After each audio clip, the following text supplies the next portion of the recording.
Nous voici une nouvelle fois ensemble pour célébrer un temps spirituel. Et ce week-end est particulier, vous le savez, puisqu'il nous parle d'un week-end pascal, d'un événement incroyable qui s'est passé il y a quelques milliers d'années et qui a une répercussion encore bien entendu pour chacune de nos vies, à nous qui sommes croyants aujourd'hui. Nous célébrons le Seigneur de tout notre cœur, de ce que nous pouvons encore nous réunir par les moyens numériques et notamment les réseaux sociaux et cette chaîne YouTube. Alors, nous vous souhaitons un excellent dimanche. Nous avons un programme un petit peu particulier aujourd'hui avec un temps de louange qui nous viendra de l'église de Reims. Ça sera ensuite David Claric, le pasteur d'Épernay, qui interviendra et nous apportera un message d'espoir et d'espérance pour chacun d'entre vous. Et puis, nous aurons aussi un temps particulier concernant la Pâque, avec un temps de partage également de la Sainte Seine. Alors, comme les autres dimanches, préparez chez vous un peu de pain, un peu de vin ou de jus de raisin, et en fonction de ce que vous aurez préparé en famille, ou peut-être seul, mais en tout cas, vous ne serez pas seul parce que nous serons ensemble dans la communion fraternelle et nous partagerons ensemble cette communion du pain et du vin, nous rappelant ce que Christ a accompli encore pour nous. Alors, je laisse pour l'instant ce temps de louange, entrez dans sa présence, faites-vous du bien avec le Seigneur et on se retrouve dans quelques instants.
Seigneur, mon Dieu.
c'est ton plan, et c'est ta volonté.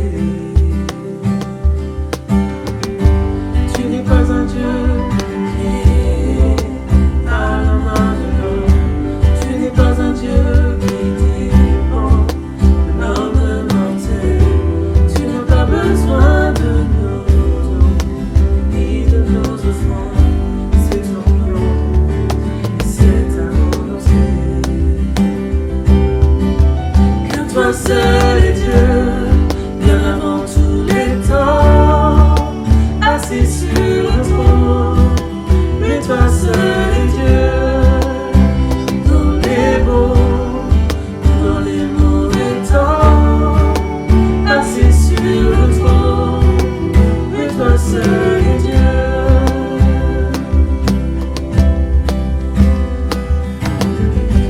Tu es le seul Dieu, tout pouvoir peut se continuer.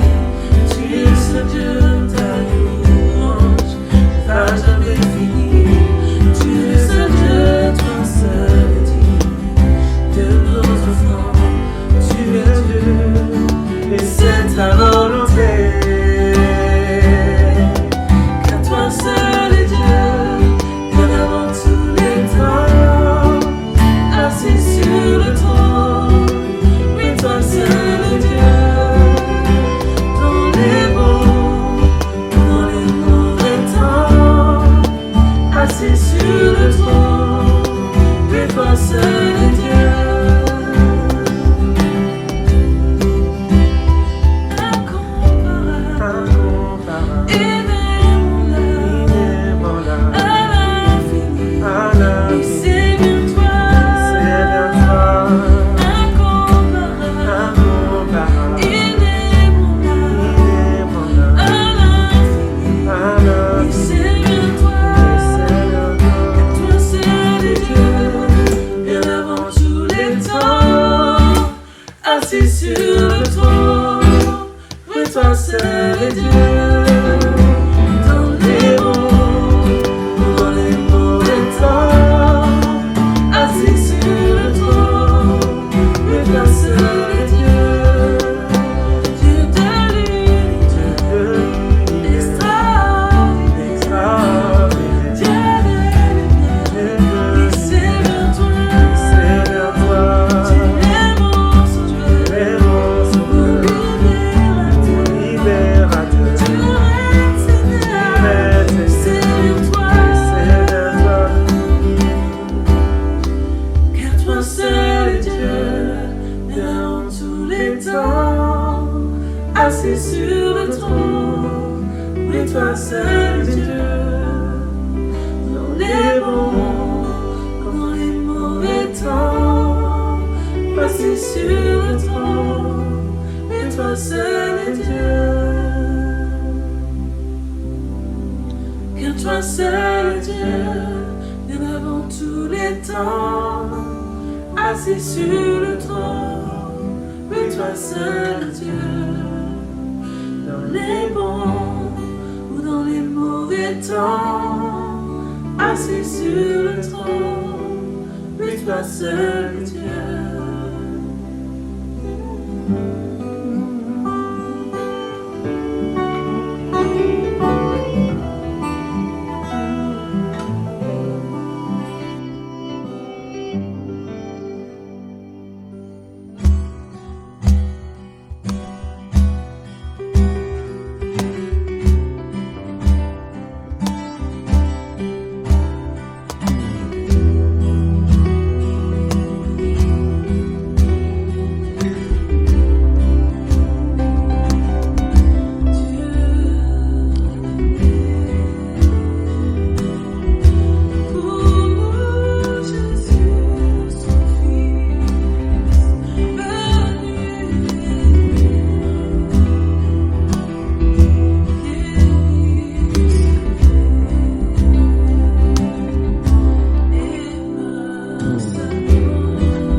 pour ton sacrifice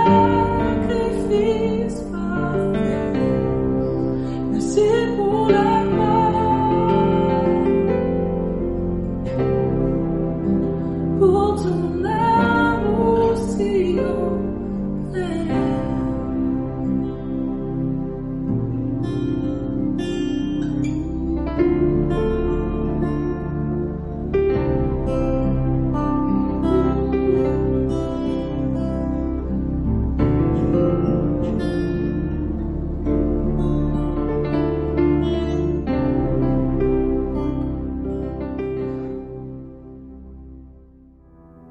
Oui, merci pour la croix, pour ton sacrifice, pour la vie abondante que tu donnes aux uns et aux autres. Nous te bénissons parce que tu es celui qui a accompli la Pâque d'une manière parfaite.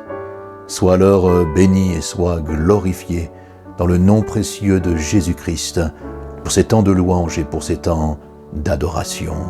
Amen. Chers amis, nous savons que la Pâque était un rituel particulier, une institution juive qui date de ce temps où les Hébreux étaient en Égypte, prisonniers sous l'esclavage, et ils ont vécu un temps de délivrance vraiment extraordinaire. J'aimerais m'arrêter quelques instants sur ce repas qui a été confectionné à la hâte, que Dieu a orienté d'une manière très particulière avec des signes et des symboliques très précises. Je ne vais pas faire une étude, mais alors que nous sommes là dans le recueillement et que nous allons prendre dans quelques instants la Sainte Seine, le pain et le vin, je voulais simplement partager avec vous que lors de la Pâque, à cette époque, c'était un repas qui était prêt et préparé en famille, et il y avait différents emblèmes. Notamment, il y avait plusieurs coupes. Il y avait d'abord la coupe de la sanctification, et ça commençait par remplir cette première coupe, et ensuite il y avait le lavage des mains, afin que cette symbolique de la sanctification et du nettoyage puisse s'effectuer. Et puis, il y avait ensuite la préparation du repas. Ce repas avec, dans un premier temps, le céleri ou le persil, le karpas, comme on appelait ça en hébreu, par sa couleur qui était bien entendu très verte, symbolisait la vie. Avant de manger cette herbe, il fallait tout simplement la tremper dans de l'eau salée, qui représentait tout simplement la souffrance et particulièrement les larmes, signifiant que la vie est bien souvent remplie de douleurs et de difficultés. Et je crois que c'est encore la symbolique que nous avons aujourd'hui. Nous partageons le pain, nous partageons le vin, nous partageons ce sacrifice de Christ, mais nous nous rappelons qu'il y a tellement de souffrances encore, parfois dans ce monde bien entendu, mais aussi bien plus proche que nous, de nous, dans nos vies personnelles, dans notre environnement. Et puis dans cette Pâque, il y avait aussi ce qu'on appelle le pain sans levain, les trois mazotes qui étaient là préparés. Les rabbins nous disent que ces trois mazotes représentent soit les patriarches ou les trois couronnes. Peu importe pour nous aujourd'hui, quand on parle de couronne, on parle de ces couronnes d'études, de sacerdoce et de royauté. Mais la matzah du milieu, c'est celle qui nous intéresse parce que pendant ce repas, elle était tout simplement rompue et elle était mise dans un linge blanc caché puis ramenée plus tard à table. Et il y a tout simplement ici le symbole de ce que Jésus a accompli pour l'humanité. Il a été brisé pour nos péchés, comme ce pain est brisé à un moment donné, enveloppé dans un linceul, mis dans un tombeau, puis il est ressuscité, nous le savons, le troisième jour. Et il y a là, bien entendu, toute une symbolique au travers de ce pain. Et puis, il y a ces quatre coupes de vin qui représentaient un élément de rédemption que nous trouvons au travers de la promesse que Dieu a faite à son peuple Israël. Dans la Torah, Dieu, par exemple, va demander à Moïse de dire aux Israélites dans Exode chapitre 6 « Je suis l'Éternel, et je vous affranchirai des travaux dont vous chargent les Égyptiens. Je vous délivrerai de leur esclavage, et je vous rachèterai par la force de mon bras et par de grands jugements. je vous prendrai pour que vous soyez mon peuple. Si nous reprenons ce texte, il y a ici 4 expressions de rédemption. Je vous affranchirai, je vous délivrerai, je vous rachèterai et je vous prendrai. Il y a là des promesses de la part de Dieu pour son peuple, mais des promesses qui nous touchent à chacun d'entre nous aujourd'hui, qui croyons en ce que Christ a pu accomplir. Dans la suite du texte de l'Exode, il va faire allusion à une 5e expression de rédemption qui nous invite à croire que prochainement, nous allons entrer dans le pays promis. Alors ces coupes étaient là, disposées. La première, j'en ai parlé. La deuxième, c'est la symbolique de la coupe des plaies qui relève tout simplement l'histoire de l'esclavage du peuple juif par Pharaon. Et puis, ensuite, il y avait la préparation du repas. Cette préparation du repas, c'est le symbole de la Pâque, bien entendu, essentiel, l'agneau pascal sacrifié en Égypte, tué sans briser aucun de ses os, avec l'hysope qui était trempé dans son sang pour marquer, vous savez, les linteaux des portes comme signe de confiance et de foi dans ce que Dieu allait libérer et délivrer son peuple. Les pains, azim, parce que les Juifs, dans leur hâte de quitter l'Égypte, ont pris leur pain sans prendre le temps, bien entendu, que la pâte puisse lever. Et puis est associé à cela les herbes amères, qui est le souvenir de cette vie amère que les Juifs ont vécue en Égypte. Il y avait avec ces herbes amères, eh bien, quelques friandises, ce qu'on appelle les arosets, qui est une friandise à base de fruits secs moulus qui était adjoint. Dans ce repas, il y avait aussi un autre élément, c'est un œuf dur qui était aussi proposé, le Hagida, qui était le nom donné au sacrifice spécial offert dans le temple, en plus du sacrifice de l'agneau. Pourquoi ? Bien, tout simplement parce que cet œuf était le symbole de ce sacrifice additionnel qui était le deuil pour la destruction du temple de Jérusalem.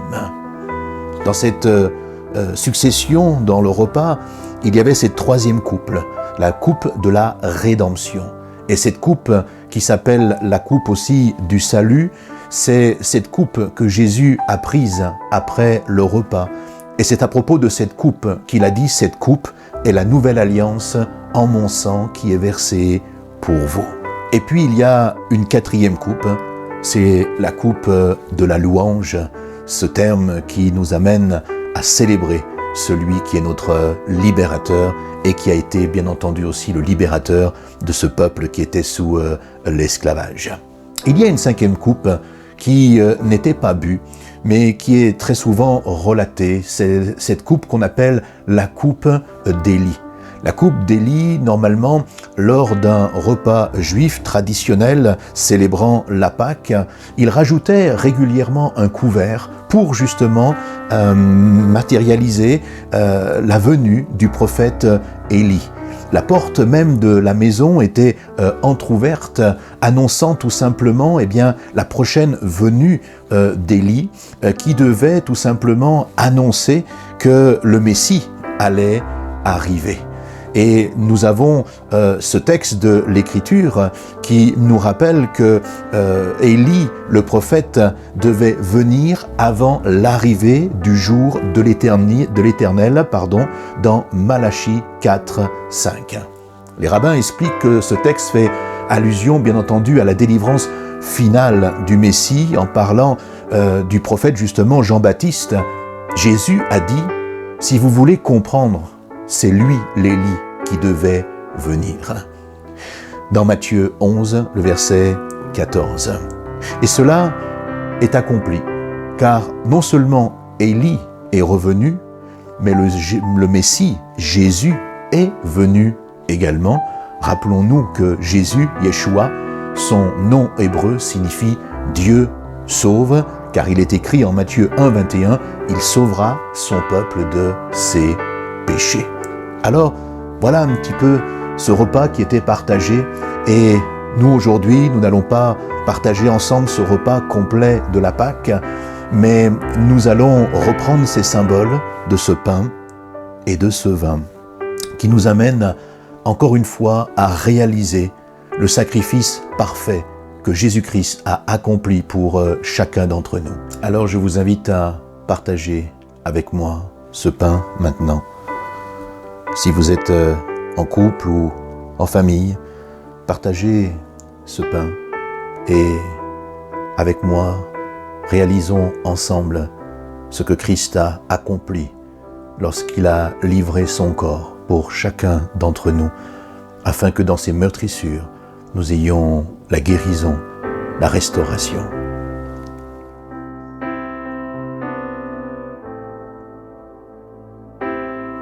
Nous n'avons plus maintenant 5 coupes, mais nous en avons une qui efface tout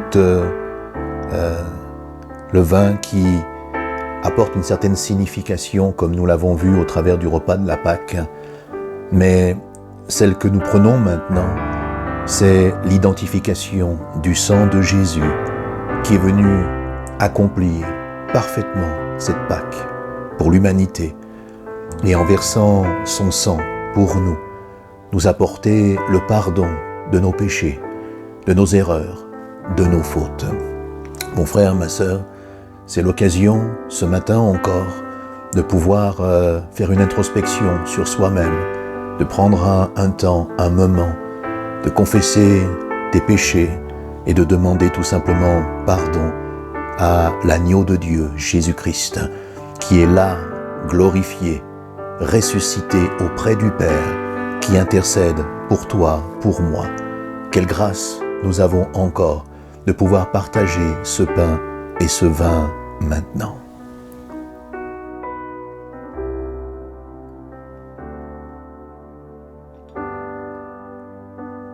Prions ensemble quelques instants.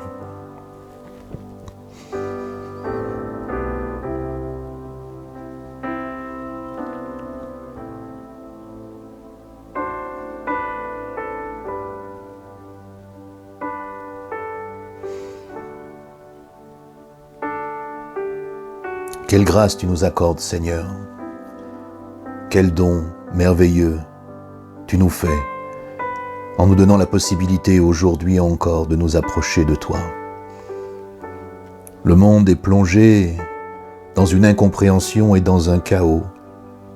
Mais malgré cela, tous ceux qui croient en toi peuvent avoir confiance que même ce chaos, tu l'as entre tes mains et qu'au travers de la Pâque que nous célébrons encore ce week-end, tu es ce Dieu merveilleux qui a tout accompli pour ses enfants.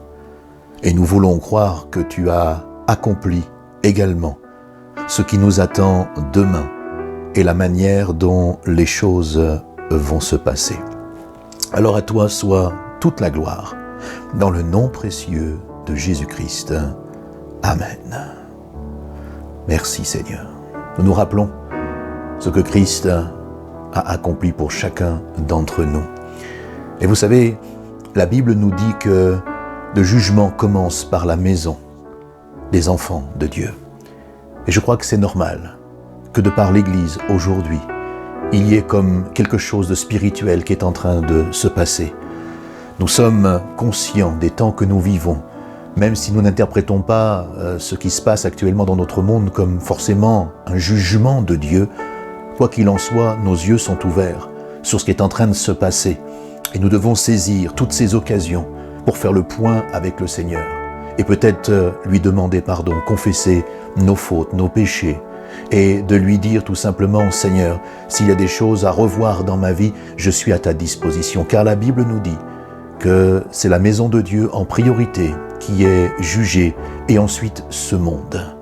Alors, comprenons ce qui est en train de se passer aujourd'hui. Préparons-nous à continuer à marcher avec le Seigneur ou à partir avec lui. Si son retour est proche, soyons prêts, mes frères et mes sœurs, de se retrouver ensemble dans la maison du Père, là où le Seigneur a préparé une place merveilleuse pour chacun d'entre nous. Je vous laisse maintenant avec ce message qui, j'en suis convaincu, va nous faire du bien. C'est le pasteur David Claric d'Épernay qui va nous encourager nous fortifier et nous parler d'une nouvelle espérance, d'un nouvel espoir pour chacun d'entre nous. On l'écoute maintenant. Bonjour et soyez les bienvenus. Je suis très heureux de prendre ce temps avec vous et de partager simplement ce que Dieu a déposé sur mon cœur pour vous ce matin et vous rappeler que au travers de ce moment que nous allons passer ensemble, vous rappeler qu'il y a un espoir, qu'il y a l'espoir d'une nouvelle saison pour vous aujourd'hui. Parce que parfois nous vivons et passons par des temps plus ou moins difficiles, ça dépend des saisons dans lesquelles nous pouvons être. Parfois nous allons passer par des temps d'épreuves, de difficultés, des temps peut-être tourmentés, mais j'aimerais vous dire, il y a l'espoir d'une nouvelle saison pour vous aujourd'hui et que Dieu puisse manifester sa gloire. Alors, sans plus tarder, j'aimerais qu'on puisse parler tout d'abord d'un point qui dit ceci, que nos saisons n'ont pas toujours le parfum de l'espérance. Nos saisons n'ont pas toujours le parfum de l'espérance. Imaginons quelques instants, puisque nous sommes en période de fête de Pâques, imaginons-nous quelques instants, et en tout cas en se projetant quelques siècles en arrière, et d'imaginer que nous sommes au temps du peuple hébreu qui vivait en Égypte. Voilà près de 400 ans que les Hébreux vivent en Égypte, et ils sont là, et pourtant, je dirais que c'est comme si Dieu les avait complètement abandonnés. Voilà qu'ils sont là, dans un pays qui devient de plus en plus difficile, dans une situation qui devient de plus en plus restreinte, compliquée. Pourtant, lorsqu'on reprend l'histoire quelques temps auparavant, pourtant, c'était Joseph qui était monté en Égypte, et du temps de Joseph, l'Égypte même avait vécu des choses glorieuses et merveilleuses. Rappelez-vous des 7 ans d'abondance, mais aussi des 7 ans de disette. Et par le biais de Joseph, par, je dirais, le ministère de Joseph, on va l'appeler comme cela, Dieu a béni l'Égypte et secouru le pays d'Égypte et bien d'autres encore. Au travers de Joseph, la nation a pu être secouru. Au travers de Joseph, des peuples ont pu être secourus.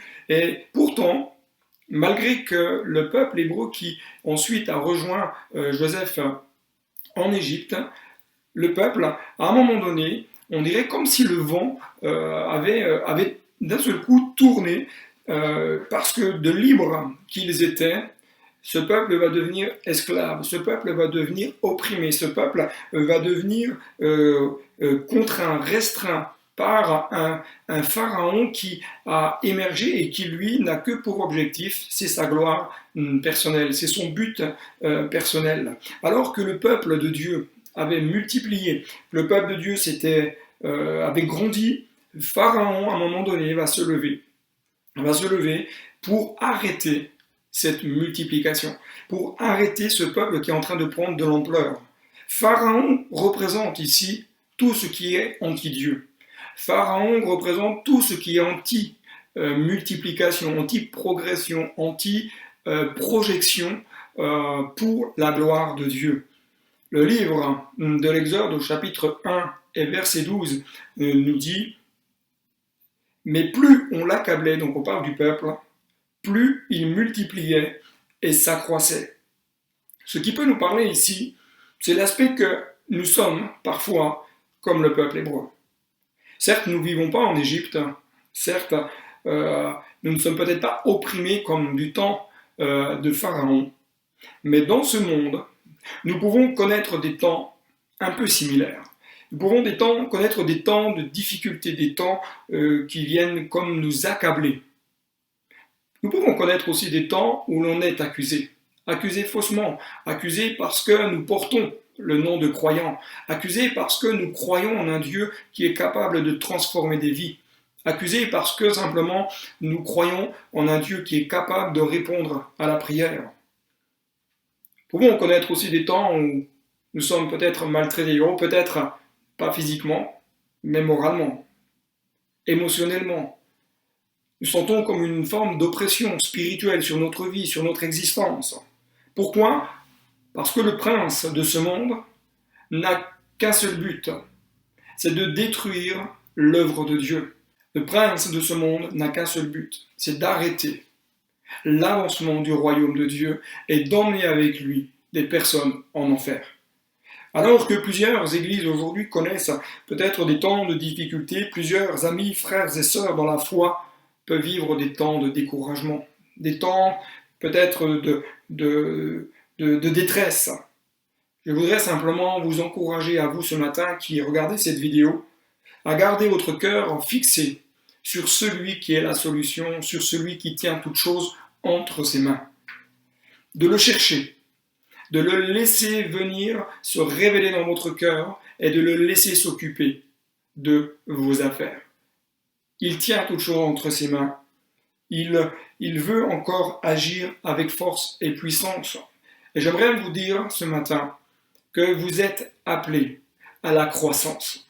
Vous êtes appelés à la multiplication. Vous êtes appelés à la croissance dans votre vie spirituelle tout d'abord, mais aussi dans l'Église. La croissance, c'est ce que Dieu veut pour chacun et chacune d'entre nous, mais aussi pour chacune de nos églises. Même si peut-être la saison dans laquelle vous passez, je dirais, n'a pas le parfum bon et agréable, n'oubliez jamais que Dieu reste maître de toutes les circonstances, même si tout semble difficile, même si on pourrait dire Dieu semble loin. Pourtant, au travers de cela, Dieu va faire une œuvre miraculeuse. Il va multiplier le peuple, il va l'amener en croissance afin de rentrer plus tard dans la destinée que Dieu avait prévue. Dieu va les amener au travers de tous les temps qu'ils vont vivre à rentrer dans une nouvelle saison. J'aimerais vous dire que demain sera pour vous le jour d'une nouvelle saison, d'une saison épanouie. Le Dieu des Hébreux semble rester dans le silence pendant plusieurs années.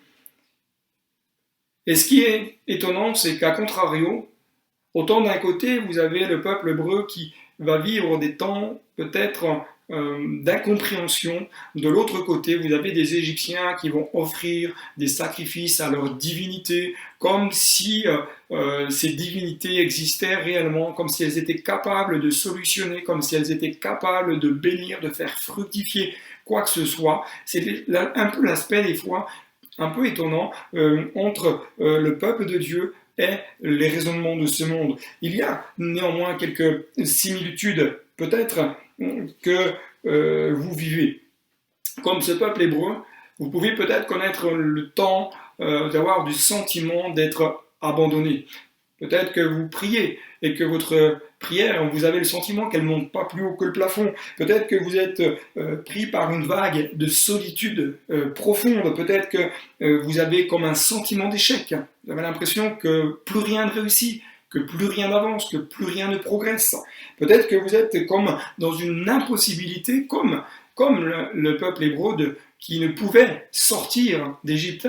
Peut-être que vous êtes là, dit mais moi je ne peux plus me rendre à l'extérieur, je ne peux plus vivre autre chose, je ne peux plus me déployer autour de ma vie. Peut-être que vous êtes contraint de travailler dans des conditions particulières. Et ça, c'est ce qui est inhérent à chacun et à chacune. Le livre de l'Exode, chapitre 2, verset 23, nous dit « Longtemps après, le roi d'Égypte mourut, et les enfants d'Israël gémissaient encore sous la servitude et poussaient des cris. Ces cris que leur arrachait la servitude montèrent jusqu'à Dieu.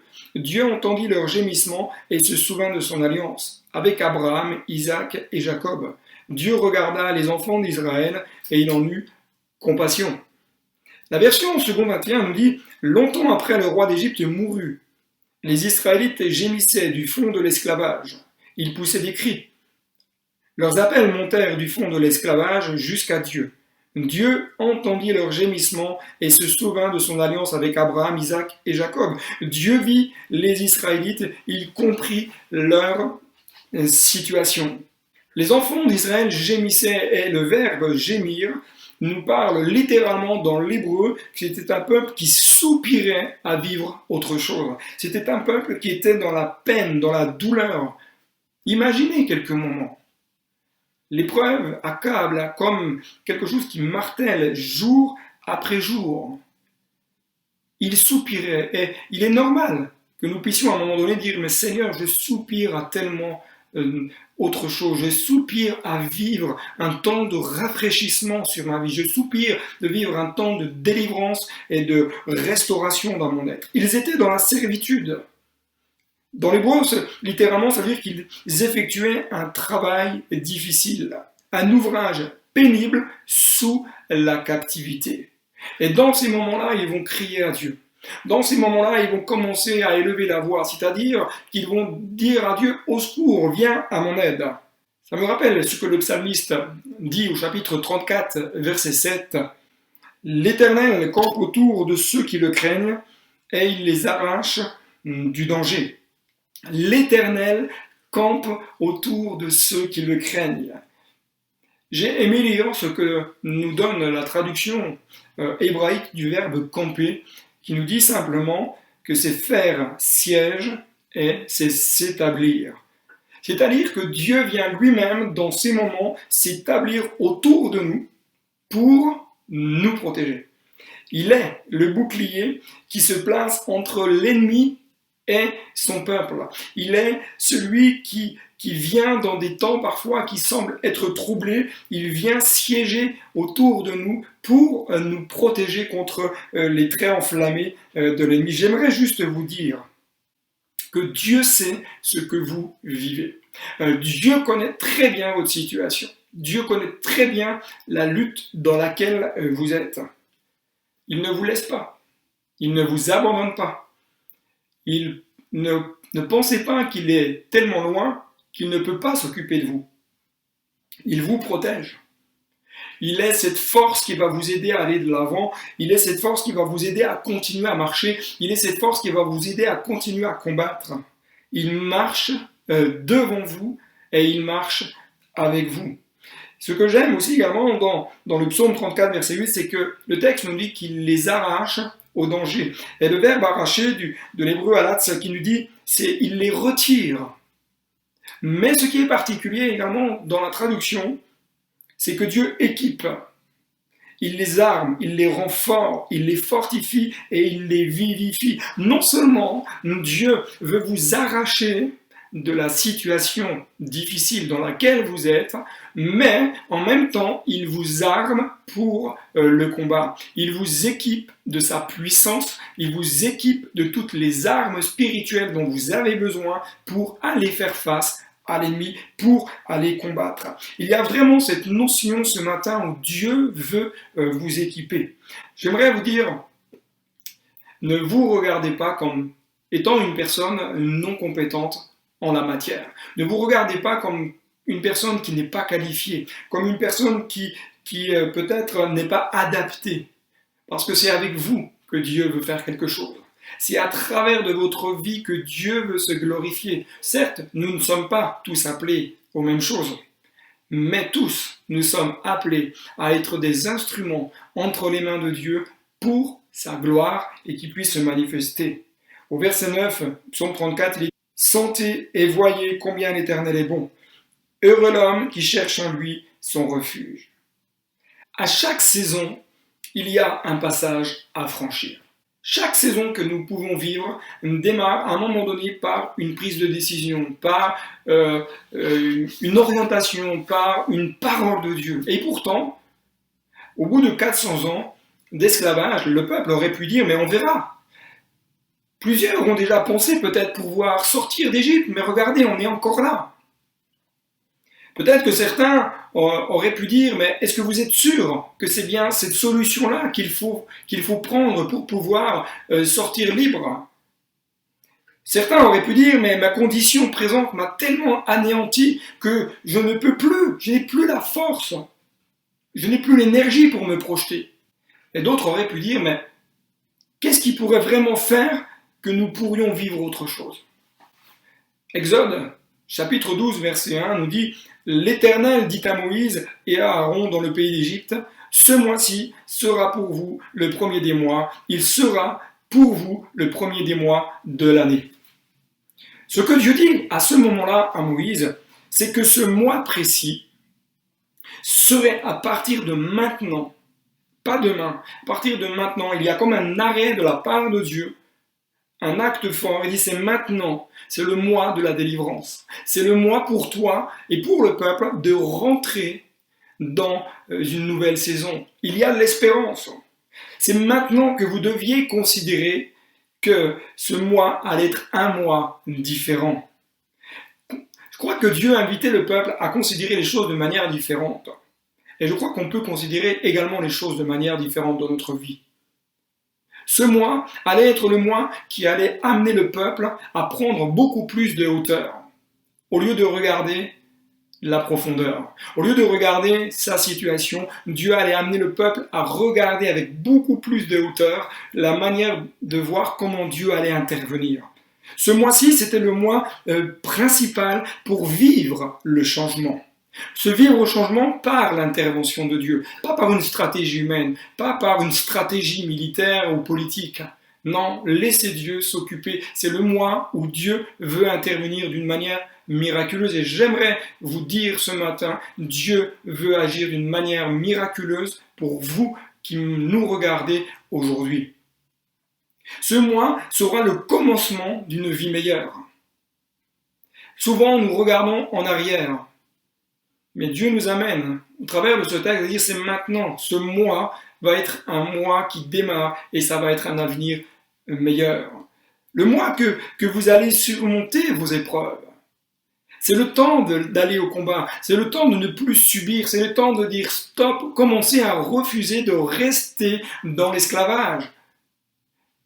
Vous qui regardez cette vidéo, commencez là où vous êtes à dire c'est maintenant que je prends position, que je prends une autorité spirituelle contre tout ce qui me tient peut-être encore esclave aujourd'hui. C'est le mois de la délivrance. C'est le mois d'une nouvelle saison pour vous. C'est le mois peut-être où vous allez rentrer cette fois-ci dans les choses glorieuses que Dieu a prévues pour vous. Pour cela, il y a une étape à franchir et nous allons la lire dans le livre de l'Exode chapitre 12 à partir du verset 3. Le 10e jour de ce mois, on prendra un agneau pour chaque maison. Si la maison est trop nombreuse pour un agneau, on le prendra avec son plus proche voisin, selon le nombre des personnes. Ce sera un agneau sans défaut, mâle, âgé d'1 an, et toute l'assemblée d'Israël l'immolera entre les 2 soirs. On prendra de son sang et on en mettra sur les 2 poteaux et sur le linteau de la porte des maisons où on le mangera. Pour changer de saison, il y a une étape incontournable à franchir dont nous parle ce texte et qui nous donne en réalité plusieurs pistes de réflexion que j'aimerais juste vous partager très simplement. Première piste de réflexion que nous donne ce texte, c'est qu'un agneau devait être sacrifié pour que le peuple ait la vie. Deuxièmement, c'est que l'agneau devait être offert pour chaque maison. Troisièmement, c'est que la Pâque dont nous parle ce texte nous parle aussi de fraternité, puisque le texte nous dit que si une maison avait trop peu de personnes, elle pouvait s'associer avec son plus proche voisin pour offrir la Pâque. Ce texte vraiment m'a interpellé parce qu'il me parle de fraternité, mais une fraternité dans la vérité.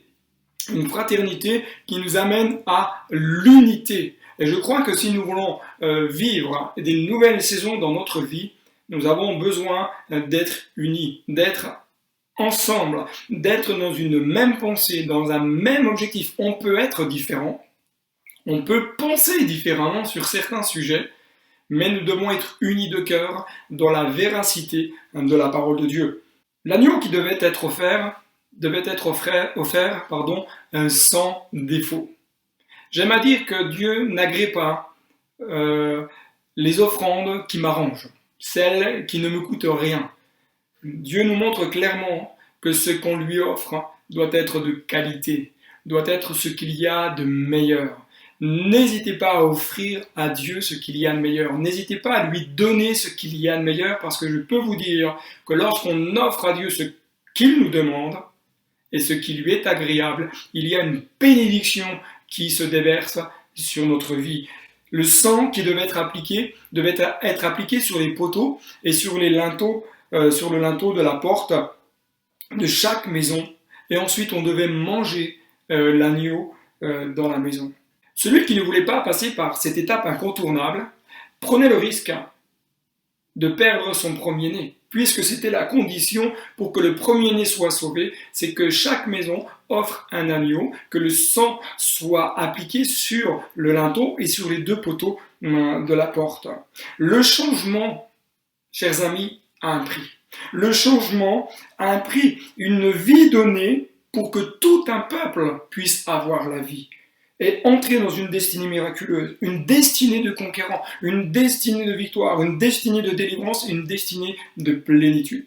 Chaque foyer devait se soumettre à l'exigence divine. Lorsque nous considérons aujourd'hui Jésus comme étant l'agneau de Dieu, puisque Jean-Baptiste veut dire « voici l'agneau de Dieu », tout d'abord considérons que Jésus est l'agneau parfait qui a été livré, sacrifié pour que nous puissions avoir la vie. De la même manière, Jésus a été livré pour chacun et pour chacune. Jésus ne s'est pas offert plusieurs fois en sacrifice, il s'est donné une fois pour toutes, pour que toutes les familles qui vont recevoir sa vie, qui reçoivent sa grâce, puissent être sauvées. La vie de Jésus me parle aussi de fraternité, d'unité, de partage. Lorsque nous prenons la Sainte Seine, même si nous sommes aujourd'hui avec des écrans interposés, mais que nous partageons ce temps, croyons que nous sommes unis ensemble sous le regard bien-aimé du Père. Jésus, c'est l'agneau qui a été livré pour ôter le péché du monde. Jésus, c'est celui qui est sans défaut, sans péché, mais qui, contrairement à l'agneau qui a été offert par les Hébreux, Jésus lui-même s'est offert. Jésus lui-même s'est donné librement, comme un agneau qu'on livre à la boucherie, mais c'est Jésus qui a pris la décision de se donner pour que nous puissions avoir la vie. Le sang de Jésus qui a coulé est appliqué de façon spirituelle sur notre cœur, afin que nous puissions avoir un accès auprès du trône de Dieu. Seule la vie de Jésus qui a été donnée peut nous purifier de nos péchés. Chaque fois que nous rassemblons, que nous prenons ce pain et ce vin, rappelons-nous cela, que Jésus est la Pâque qui a été donnée pour que nous puissions sortir libres de notre esclavage. Notre destinée éternelle, elle est glorieuse parce que Jésus s'est donné pour nous. Il est notre substitut, il est celui qui se livre à notre place, il a payé le prix pour nous. Le prix que Christ a payé pour que nous puissions vivre libres, c'est un prix fort. Parce que Jésus s'est donné pour qu'on puisse sortir de toutes nos situations difficiles, sortir de tout ce qui pouvait peut-être nous tenir comme dans une forme d'étreinte. Le prix que Jésus a payé, il l'a payé pour que nous puissions sortir d'une ancienne vie afin de marcher dans une destinée nouvelle avec lui, dans une saison qui va nous emmener dans un pays glorieux, éternel, où coule le lait et le miel, nous dit la parole de Dieu. Le livre de l'Exode, chapitre 12, verset 11, nous dit « Quand vous le mangerez, vous aurez vos reins sains, vos souliers aux pieds et votre bâton à la main, et vous le mangerez à la hâte, c'est la Pâque de l'Éternel. » La Pâque nous ramène, premièrement, à répondre avec obéissance à l'exigence de Dieu, afin d'entrer dans ce qui est prévu pour nous. La Pâque nous amène à répondre à l'exigence de Dieu, pas la nôtre, celle qui vient du ciel. Avec obéissance, n'hésitons pas à nous lancer dans ce que Dieu veut pour nous, parce que Dieu a prévu des choses merveilleuses. La Pâque nous amène, deuxièmement, à vivre avec un cœur consacré. C'est ce que nous dit le livre de l'Exode, chapitre 2, le verset s'affiche en bas de l'écran. « Consacre-moi tout premier-né », nous dit le texte, tout premier-né parmi les enfants d'Israël. Est-ce que nous sommes prêts véritablement à nous consacrer, à consacrer notre cœur, à consacrer notre foyer, à consacrer la vie de nos enfants pour la gloire de Dieu et pour le royaume de Dieu. Troisièmement, la Pâque nous amène à nous souvenir d'où nous sommes sortis. Souvenez-vous, non pas pour regretter l'ancienne vie, mais se rappeler d'où nous sommes sortis. Le peuple devait se rappeler au travers de la Pâque toutes ces années d'esclavage, ces années d'opprobre, ces années de difficulté. À chaque fois qu'ils prenaient la Pâque était là pour leur rappeler ces temps. Et en ces temps de Pâques, rappelons-nous et rappelons peut-être aussi à nos enfants ce qu'est la signification de Pâques. Ce n'est pas simplement que des œufs, des lapins, des poules en chocolat.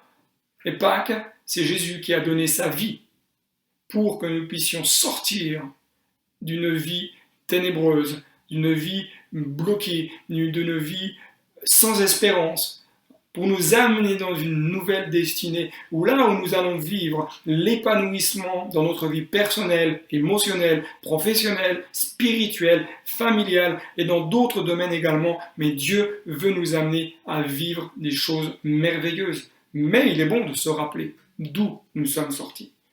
Enfin, la Pâque nous amène à sortir de façon définitive d'une vie sans espérance.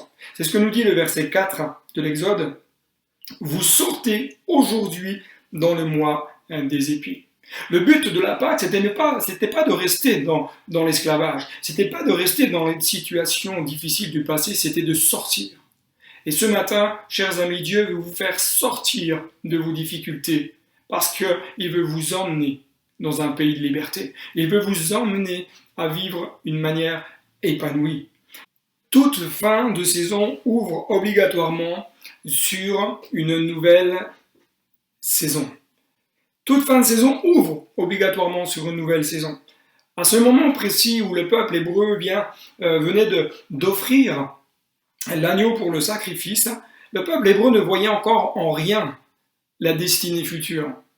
Le peuple ne voyait encore en rien ce pays où coule le lait et le miel. On peut imaginer des choses, on se dit oui effectivement ça sera meilleur comme ceci, ça sera meilleur dans tel domaine, on va pouvoir construire, on va pouvoir se projeter, mais lorsque le peuple hébreu avait offert cet agneau et qu'il regardait autour de lui, il voyait toujours l'Égypte, il voyait toujours les maisons des voisins, il voyait toujours ceux et celles peut-être qui étaient marqués physiquement, moralement, émotionnellement, spirituellement, par tant d'années d'esclavage, de labeur, de moquerie.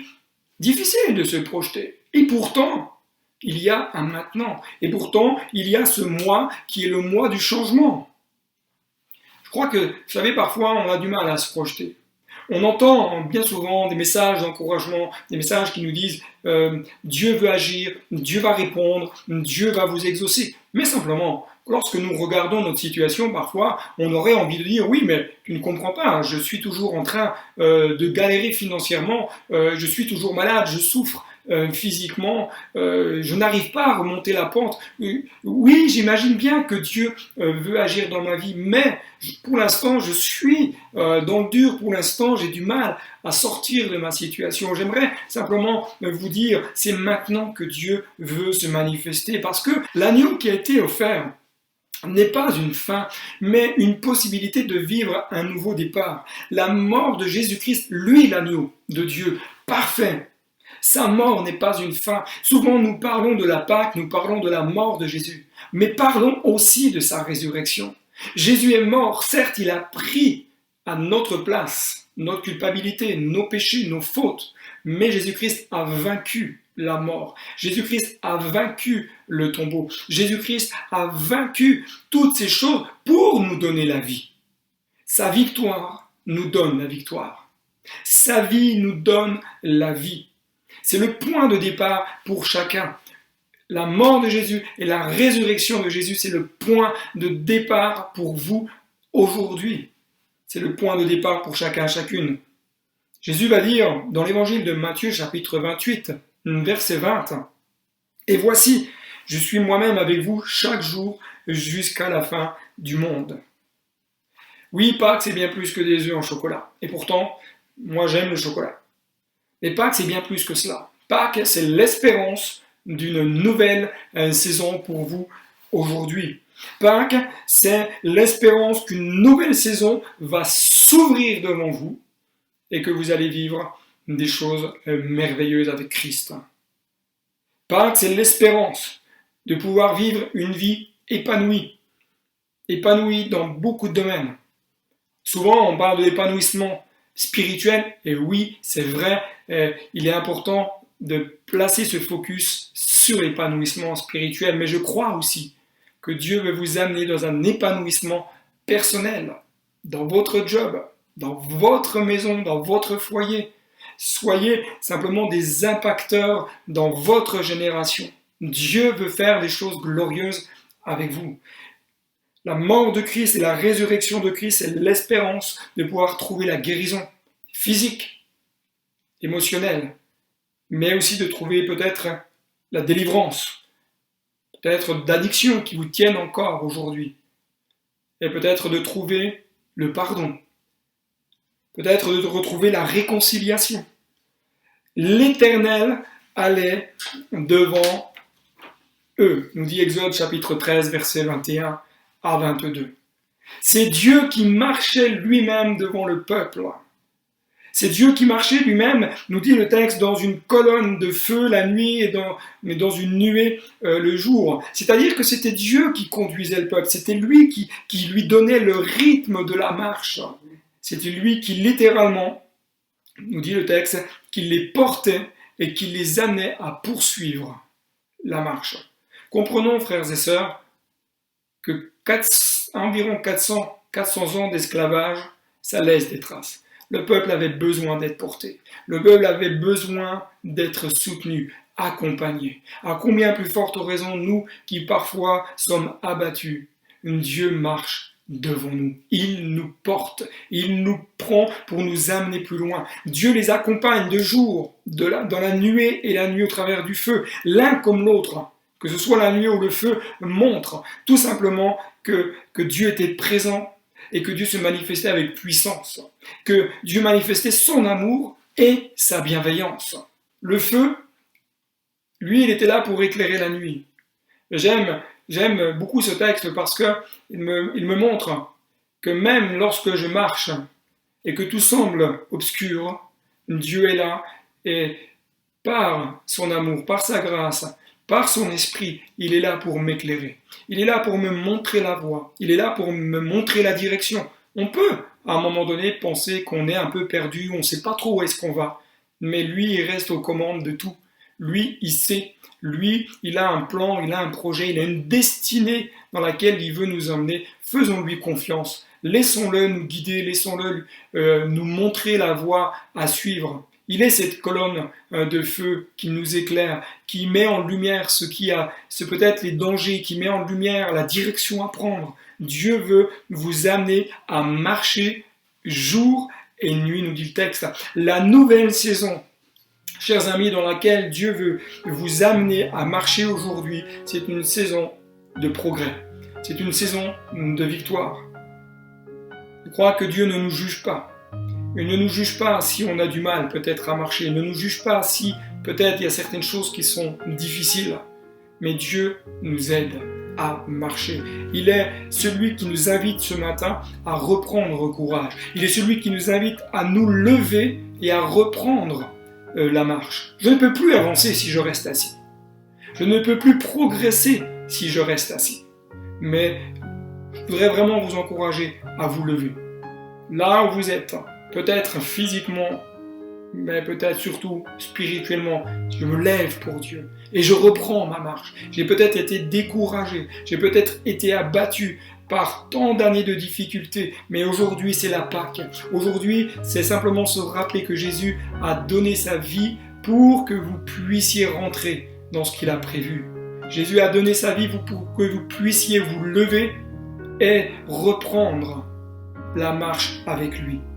La nouvelle saison qui est là devant toi, c'est la saison au travers de laquelle Dieu va faire des choses extraordinaires. J'aime à le croire et j'aime à le déclarer.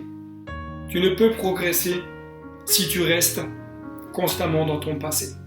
Tu ne peux progresser si tu restes constamment avec de la rancœur dans ton cœur. Tu ne peux progresser si tu restes constamment avec des souffrances non avouées.